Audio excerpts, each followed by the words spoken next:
بسم اللہ الرحمن الرحیم۔ قبر سے سیدھی جہنم میں جانے والی عورتوں کے 6 گناہ کون سے ہیں؟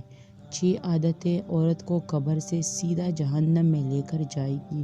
یہ 6 بری عادتیں اللہ کو انتہائی ناپسند ہیں۔ ناظرین، ایک دفعہ حضرت علی رضی اللہ عنہ اور حضرت فاطمہ رضی اللہ عنہ آپ صلی اللہ علیہ وآلہ وسلم کے گھر تشریف لے گئے۔ حضرت علی رضی اللہ عنہ فرماتے ہیں کہ جب ہم حضور نبی کریم صلی اللہ علیہ وآلہ وسلم کی خدمت اقدس میں حاضر ہوئے تو دیکھا کہ نبی کریم صلی اللہ علیہ وآلہ وسلم رو رہے ہیں اور آپ صلی اللہ علیہ وآلہ وسلم پر گریہ طاری ہے۔ جب میں نے آپ صلی اللہ علیہ وآلہ وسلم کی یہ حالت دیکھی تو عرض کیا، یا رسول اللہ صلی اللہ علیہ وسلم، میرے ماں باپ آپ پر قربان ہو، آپ کو کس چیز نے رلایا ہے؟ تو آپ صلی اللہ علیہ وسلم نے جواب میں فرمایا، میں نے شب معراج میں اپنی امت کی عورتوں کو جہنم کے اندر قسم قسم کے عذابوں میں مبتلا دیکھا ہے، اور ان کو جو عذاب ہو رہا ہے وہ اتنا شدید اور ہولناک تھا کہ اس عذاب کے تصور سے مجھے رونا آ رہا ہے۔ پھر حضور اقدس صلی اللہ علیہ وآلہ وسلم نے اس کی وضاحت فرمائی کہ میں نے جہنم کے اندر عورتوں کو کس کس طرح کے عذاب میں مبتلا دیکھا۔ چنانچہ آپ صلی اللہ علیہ وآلہ وسلم نے فرمایا، میں نے ایک عورت کو دیکھا کہ وہ اپنے بالوں کے ذریعے جہنم میں اندر لٹکی ہوئی ہے، اس کا دماغ ہنڈیا کی طرح پک رہا ہے۔ ناظرین کرام، ایک تو خود جہنم کے اندر ہونا بذات خود کتنا ہولناک عذاب ہے، اور پھر بالوں کے بل لٹکنا یہ انتہائی تکلیف دہ عذاب ہے۔ اس کے بعد پھر دماغ کا پکنا یہ تیسری سزا ہے۔ آپ صلی اللہ علیہ وآلہ وسلم نے فرمایا، میں نے دوسری عورت کو جہنم میں اس طرح دیکھا کہ وہ زبان کے بل لٹکی ہوئی ہے۔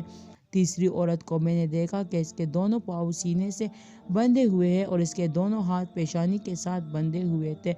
چوتھی عورت کو میں نے اس طرح دیکھا کہ وہ چھاتیوں کے بل جہنم میں لٹکی ہوئی ہے۔ پانچویں عورت کو میں نے اس حالت میں دیکھا کہ اس کا چہرہ خنزیر کے چہرے کی طرح اور اس کا باقی جسم گدھے کی طرح ہے، مگر حقیقت میں عورت ہے، اور سانپ اور بچھو اس کو لپٹے ہوئے ہیں۔ پھر آپ صلی اللہ علیہ وسلم نے فرمایا کہ چھٹی عورت کو میں نے اس حالت میں دیکھا کہ وہ کتے کی شکل میں ہے اور اس کے منہ سے راستے سے جہنم کی آگ داخل ہو رہی ہے اور پاخانے کے راستے سے آگ نکل رہی ہے، اور عذاب دینے والے فرشتے جہنم کے گرد اس کو مار رہے ہیں۔ اس کے بعد حضرت سیدت فاطمہ رضی اللہ عنہا نے عرض کیا کہ ابا جان، ان عورتوں پر یہ عذاب ان کے کون سے اعمال کی وجہ سے ہو رہا تھا؟ اس کے جواب میں نبی کریم صلی اللہ علیہ وسلم نے ارشاد فرمایا کہ جس عورت کو میں نے سر کے بال ذریعے جہنم میں لٹکا ہوا دیکھا تھا اور جس کا دماغ ہنڈیا کی طرح پک رہا تھا، اس کو یہ عذاب گھر سے ننگے سر جانے کی وجہ سے ہو رہا تھا۔ وہ عورت نامحرم مردوں سے اپنے بال نہیں چھپاتی تھی۔ دوسری عورت جس کو حضور اقدس صلی اللہ علیہ وآلہ وسلم نے دیکھا، وہ زبان کے بل جہنم میں لٹکی ہوئی ہے۔ اس کے بارے میں آپ صلی اللہ علیہ وسلم نے فرمایا کہ یہ وہ عورت ہے جو اپنی زبان درازی سے اپنے شوہر کو تکلیف پہنچایا کرتی تھی۔ بعض عورتوں میں بلا شبہ یہ بڑی خصلت پائی جاتی ہے کہ وہ بہت ہی منہ پٹ، زبان دراز، بدگو اور بہت زیادہ زبان چلا کر اپنے شوہر کو تکلیف پہنچانے کی عادی ہوتی ہے، اور یہ بات مرد کے لیے بھی جائز نہیں کہ وہ اپنی زبان سے اپنی بیوی کو ناحق تکلیف پہنچائے یا اس کو ستائے اور پریشان کرے۔ مرد کے لیے یہ بات باعث عذاب اور باعث وبال ہے، لیکن حدیث میں یہ صفت خاص عورتوں کے متعلق بیان کی جا رہی ہے کہ بات بات پر شوہر سے لڑنا اور بدتمیزی کرنا اور ایسی باتیں کرنا جس سے شوہر کا دل دکھے۔ ایسی خواتین کے بارے میں یہ عذاب بتایا گیا ہے کہ انہیں جہنم میں زبان سے لٹکایا جائے گا۔ تیسری عورت جسے حضور پاک صلی اللہ علیہ وسلم نے دیکھا کہ اپنی چھاتیوں کے بل لٹکی ہوئے، اس کے بارے میں آپ صلی اللہ علیہ وسلم نے فرمایا کہ وہ عورت ہے جو شادی شدہ ہونے کے باوجود دوسرے مردوں سے ناجائز تعلقات رکھتی تھی۔ شریف اور باحیا عورتیں اس کا تصور بھی نہیں کر سکتی، اس طرح شریف اور باحیا مرد بھی اس بات کا تصور نہیں کر سکتے۔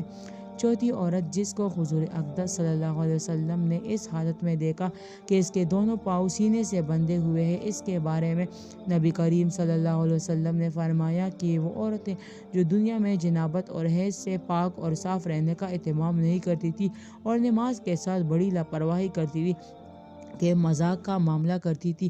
پانچویں خاتون جس کو حضور اقدس صلی اللہ علیہ وآلہ وسلم نے اس حالت میں دیکھا کہ اس کا چہرہ خنزیر کی طرح اور باقی جسم گدھے کی طرح اور سام بچھو اس کو لپٹے ہوئے، اس کے بارے میں آپ صلی اللہ علیہ وسلم نے فرمایا کہ یہ عورت تھی کہ جس کو جھوٹ بولنے اور چغلی کھانے کی وجہ سے عذاب ہو رہا تھا۔ ناظرین کرام، یہ گناہ صرف عورتوں کے ساتھ خاص نہیں بلکہ اگر مرد کے اندر بھی یہ گناہ فروغ پائے جائے تو ان کو بھی پکڑ ہوگی، ان پر بھی عذاب ہوگا۔ چھٹی عورت جس کو حضور اقدس صلی اللہ علیہ وسلم نے اس حالت میں دیکھا کہ وہ کتے کی شکل میں ہے اور اس کے منہ میں آگ داخل ہو رہی ہے اور پاخانے کے راستے سے آگ باہر نکل رہی ہے اور فرشتے جہنم کے گرج سے اس کو مار رہے ہیں، اس کے بارے میں آپ صلی اللہ علیہ وسلم نے فرمایا اس عورت کو یہ عذاب دو گناہوں کی وجہ سے ہو رہا، ایک حسد کی وجہ سے، دوسرا احسان جتلانے کی وجہ سے۔ حضرت عبداللہ بن عباس رضی اللہ عنہ بیان کرتے ہیں کہ رسول اللہ صلی اللہ علیہ وآلہ وسلم نے فرمایا مجھے آگ دکھائی گئی تو میں نے اس جیسا خوفناک منظر کبھی نہیں دیکھا، اور میں نے جہنم میں اکثریت عورتوں کی دیکھی تو صحابہ رضوان اللہ علیہ اجمعین کہنے لگے کہ اے اللہ کے رسول صلی اللہ علیہ وسلم وہ کیوں؟ تو نبی کریم صلی اللہ علیہ وسلم نے فرمایا اپنے کفر کی وجہ سے۔ تو آپ صلی اللہ علیہ وسلم سے پوچھا وہ اللہ تعالیٰ کے ساتھ کفر کرتی ہے؟ تو نبی کریم صلی اللہ علیہ وسلم نے فرمایا کہ وہ خاوند کی ناشکری کرتی ہے۔ اگر آپ میں سے کسی کے ساتھ زندگی بھر احسان کرتے رہو تو پھر وہ آپ سے کوئی چیز دیکھ لے تو یہ کہتی ہے کہ میں نے ساری زندگی تم سے کوئی خیر نہیں رکھی۔ حضرت سعید خدری رضی اللہ عنہ بیان کرتے ہیں کہ نبی کریم صلی اللہ علیہ وسلم عید الاضحیٰ یا عید الفطر کے لیے عیدگاہ کی طرف نکلے تو عورتوں کے پاس گزرے تو فرمانے لگے اے عورتوں کی جماعت، صدقہ خیرات کیا کرو، بے شک مجھے دکھایا گیا ہے کہ تمہاری جہنم میں اکثریت ہے۔ اور وہ کہنے لگی اے اللہ کے رسول صلی اللہ علیہ وسلم وہ کیوں؟ تو نبی کریم صلی اللہ علیہ وسلم نے فرمایا تم گالی گلوچ بہت زیادہ کرتی ہو اور خاوند کی نافرمانی کرتی ہو، میں نے دین اور عقل میں ناقص تم سے زیادہ کوئی نہیں دیکھا، تم میں سے کوئی ایک اچھے بھلے شخص کی عقل خراب کر دیتی ہے۔ وہ کہنے لگی اے اللہ کے رسول صلی اللہ علیہ وسلم ہمارا دین اور ہماری عقل میں نقص کیا ہے؟ تو نبی کریم صلی اللہ علیہ وسلم فرمایا کیا عورت کی گواہی نصف مرد کے برابر نہیں؟ تو وہ کہنے لگی کیوں نہیں؟ تو نبی کریم صلی اللہ علیہ وسلم نے فرمایا تو یہ اس کی عقل کا نقصان ہے۔ کیا جب کسی کو حیض آئے تو وہ نماز اور روزہ نہیں چھوڑتی؟ تو وہ کہنے لگے کیوں نہیں؟ تو نبی صلی اللہ علیہ وآلہ وسلم نے فرمایا اس کے دین کا نقص ہے۔ تمام خواتین کو ہماری یہ نصیحت ہے کہ وہ اسلام کے شعائر اور فرائض پر عمل کریں اور خاص کر کے نماز پڑھیں اور ان اشیاء سے دور رہیں جو کہ اللہ تعالیٰ نے حرام کی ہے، خاص کر اس شرک سے جو کہ عورتوں کے اندر مختلف صورتوں میں پھیلا ہوا ہے۔